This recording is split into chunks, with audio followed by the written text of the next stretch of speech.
चल, हम लोग बात करते हैं यहाँ पे अब फिर से इम्प्रूवमेंट ऑफ फूड रिसोर्सेज या खाद्य संसाधनों में सुधार। ये हमारा 9th क्लास का टॉपिक है और जो कि बोर्ड में है, और ये हमारा चैनल का नाम है सैयद आसिम यूनिवर्सिटी। फिर सब्सक्राइब कर लीजिएगा। यहाँ हम लोग क्वेश्चंस को लेके आ गए हैं, इससे related objective question, MCQ questions क्या क्या बन सकते हैं।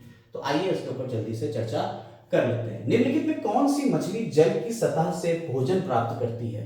तो अभी हमने आपको बताया भी था ये कि मछलियां कई तरीके की हो सकती है इसमें एक ही तालाब में। तो कतला जो होती है वो सतह से अपना खाना लेती है। और निम्नलिखित में तेल प्रदान करने वाला उत्पादक कौन सा है? इससे हमें तेल मिलेगा, इससे मिलेगा, इससे मिलेगा, इससे मिलेगा, इससे। तो सूरजमुखी से हमें तेल मिलता है। निम्नलिखित में से कौन से पौधे वसा मिलती है? किससे हमें वसा यानी फैट मिलेगा? तो मूंगफली से हमें वसा मिलती है। निम्नलिखित में से कौन सा पोषक तत्व उर्वरक से नहीं मिलता है? तो आयरन जो होता है वो उर्वरक से नहीं मिलता है। हमने आपको बताया था नाइट्रोजन, फास्फोरस और पोटेशियम ये हमें मिल जाते हैं उर्वरक यानी खाद से मिल जाते हैं। संगठित कृषि प्रणाली का उदाहरण क्या है? सो संगठित कृषि प्रणाली का जो उदाहरण है वो क्या है? पशुधन, कुक्कुट पालन और मत्स्य पालन, तीनों ही संगठित होते हैं। यानी ये तीनों को मिलाकर हमारी संगठित कृषि प्रणाली हो जाएगी। पशुधन क्या होता है? हमने आपको बताया था, जिनको हम पालते हैं, अपने घरों में रखते हैं और जिससे दूध लेते हैं और काम कराते हैं कृषि में, उन्हें हम पशुधन कहते हैं। जैसे गाय, भैंस, बकरी, ये हमारे पशुधन कहलाते हैं।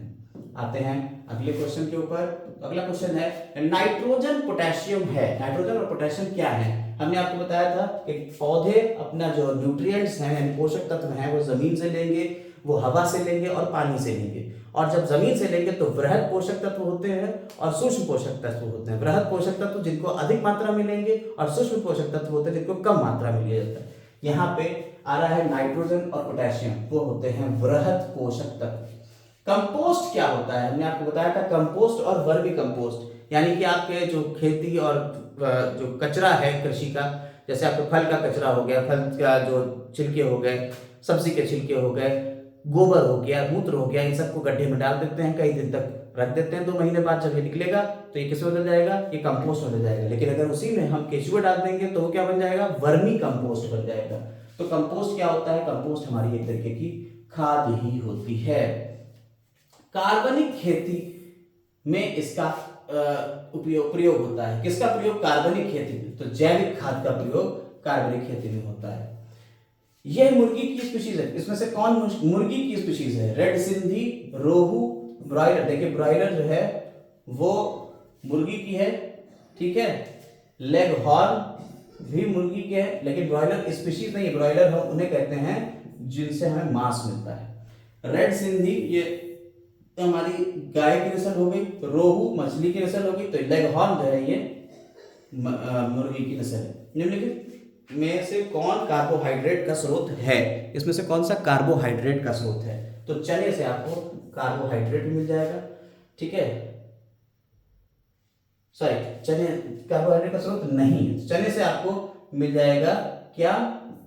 इससे मिल जाएगा प्रोटीन, ठीक है। तो चना किसका है? प्रोटीन का स्रोत है। चाहे आप ज्वार बाजरा के चावल खाएंगे, सबसे कार्बोहाइड्रेट मिलेगा, ठीक।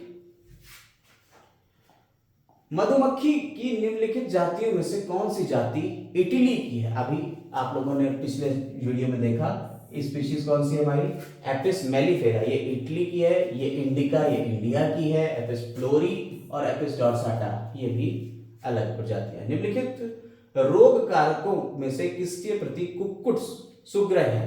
चाहे विषाणु हो, चाहे जीवाणु हो, चाहे कवक हो, भाई साहब कुक्कुट यानी मुर्गियां सब सारे रोग बहुत तेजी से ले लेते हैं। तो सारे रोग उनको बहुत जल्दी लग जाते हैं। अन्न भंडारण में निम्नलिखित नियंत्रण और रोकथाम के लिए कौन सा उपाय किया जाता है? जब हम अन्न भंडारण करते हैं तो क्या कक्ष की भली भांति स्वच्छता करें, उत्पादन की भली भांति उस प्रकार सुखाना या घूमना, या ये सभी? तो हम सारे काम करेंगे, ठीक है। हम उसमें धूप भी दिखाएंगे, हम उसको सफाई भी करेंगे, हम भली भलाई सुखाएंगे। मवेशी यानी कैटल पालन में के उद्देश्य किसके लिए, किस उद्देश्य से किया जाता है इनका पालन? दुग्ध उत्पादन के लिए, कृषि कार्य के लिए, मांस उत्पादन के लिए, अंडा देने के लिए। भैया मवेशियों को हम क्यों उगाते हैं? हमें दूध मिल जाए, हमें कृषि कार्य हो जाए, ठीक है। मांस और अंडे के लिए तो हम मछलियों को उसको मांस भी मिलता है भाई, भैंस से तो मांस भी खाया जाता है, बकरे का भी मांस खाया जाता है। तो 1 2 3 तीनों यानी ए वाला हो जाएगा ऑप्शन सही। इसके बाद बात करते हैं एनिमल यानी पशुपालन वैज्ञानिक संबंध प्रबंध है, क्या सा है वैज्ञानिक प्रबंध, ठीक है। एनिमल पशुपालन वैज्ञानिक प्रबंधन है पशुओं के प्रजनन का, पशुओं की नस्ल के सुधार का, पशुधन का या पशुपालन पोषण का। तो अगर आप देखें तो ये पशुओं के प्रजनन का भी है, पशुओं की नस्ल को भी सुधारेंगे और पशुओं का पालन पोषण भी करेंगे, इसी को कहते हैं एनिमल हस्बेंड्री। तो ये हमारा हो गया आंसर कौन सा, 1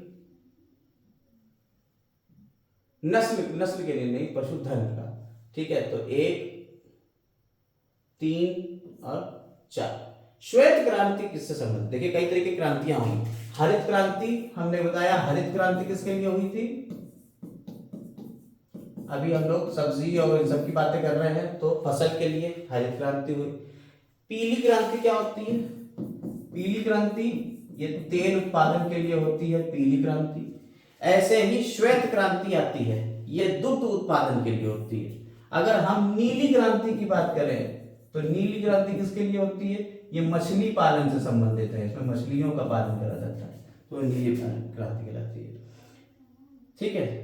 तो दूध उत्पादन से हो गई। हम खाद्य तेल कहां से प्राप्त करते हैं, तो तेल जो है हम मूंगफली से भी तेल होता है, अलसी का भी तेल होता है, सरसों का भी तेल, तो इन सभी से हमें मिलता है तेल। आगे बात करते हैं, पशुओं के लिए चारा प्राप्त किया जाता है किससे, भाई बरसीम से भी, सूडान घास से भी और जई से भी, तीनों से। तो हमारे सभी खरीफ फसलों को उगाया जाता है। खरीफ फसलों को कब उगाया जाता है, 3 तरीके के, रबी, खरीफ और जायद। तो खरीफ फसलें हमारी वर्षा ऋतु वाली होती है, ठीक है। खरीफ फसलों के उत्पादन का समय है कब से कब तक, तो नवंबर से मार्च तक हमारी खरीफ फसलें उगाई जाती हैं। निम्नलिखित में खरीफ फसल चुने, कौन सी खरीफ फसल आएगी, तो मक्का हमारी खरीफ फसल है। अरहर एवं मक्का है कौन सी खरीफ फसल होगी। रबी फसलें उत्पादित की जाती हैं शीत ऋतु में। रबी फसलें कब होती हैं, शीत ऋतु में, ठंड के मौसम में। रबी फसलों को उगाने का सही समय क्या है, तो नवंबर से अप्रैल तक उगाई जाती है। एनपीके किसके ऊपर होता है, फर्टिलाइजर्स के ऊपर, यानी नाइट्रोजन, फास्फोरस और पोटेशियम के लिए हम एनपीके लिखते हैं। वर्मी कंपोस्ट अभी बताया, केचुए अगर डाल देंगे तो वर्मी कंपोस्ट हो जाएगा। हरी खादों से क्या तात्पर्य है, आपको बताया कि हम लोग खाद में जैविक कचरों का उपयोग करेंगे, तो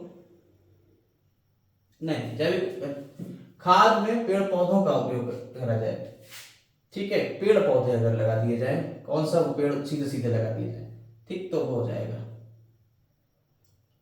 यदि 2 या 2 से अधिक फसलों को एक ही खेत में एक ही स्थान पर उगाया जाए तो उसे क्या कहेंगे, मिश्रित खेती कहेंगे।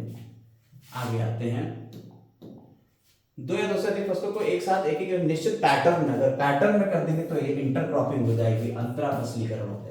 एक ही खेत में फसलों को पूर्व नियोजित अनुक्रम में लगाएंगे तो फसल चक्र हो जाएगा, एक के बाद दूसरी, दूसरे के बाद तीसरी करेंगे। फसल चक्र पौधों के लिए उपयोगी है क्योंकि इससे उर्वरकता भी बढ़ती है, खरपतवार का भी नियंत्रण हो जाता है, फसलों में रोगों का भी नियंत्रण हो जाता है। इसका मतलब है सारे के सारे सही हैं। दुग्ध श्रावण काल लंबा होता है किसका, जर्सी का, ब्राउन स्विस का, साहीवाल का, या ए और बी दोनों का, ए और बी दोनों का दुग्ध श्रावण काल लंबा होता है। मांस के लिए किस तरह की मुर्गी का उपयोग किया जाता है, तो ब्रॉयलर मांस के लिए, लेयर किसके लिए, अंडों के लिए होते हैं, ठीक है। चलिए आगे आते हैं, लेयर में क्या आहार लिया जाता है, वो क्या होते हैं, विटामिन में ए और के दोनों मिलता है, ठीक है। तो ए और बी दोनों हो गया। निम्नलिखित में समुद्री मछली कौन सी है, आपको बताया, याद कर लीजिएगा समुद्री मछलियां, तो ट्यूना हो गया, सार्डिन हो गया, मैक्रोल हो गया, ये सारी की सारी समुद्री। खरपतवार खाने वाली मछली को क्या कहते हैं, ग्रास कार्प कहते हैं। कतला मछली भोजन ग्रहण करती है किससे, जल की सतह से। व्यावसायिक स्तर पर मधु उपयोग किया जाता है उत्पादन के लिए, किस मधुमक्खी का प्रयोग किया जाता है, तो एपिस मेलिफेरा। ये कौन सी वाली थी, ये आपको याद करना है, ठीक है, इटली वाली है। इसके बाद मधुमक्खी एपिस मेलिफेरा की विशेषता है, क्या विशेषता है, ये एकत्र करने की क्षमता इसमें ज्यादा होती है, ये डंक कम मारती है, इसमें प्रजनन का भी सही तीव्रता से होता है, यानी सारे के सारे। मधु यानी शहद की गुणवत्ता निर्भर करती है किस पर, फूलों की किस्मों पर भी और चारागाह की उपलब्धता पर भी, यानी दोनों के दोनों हो गए।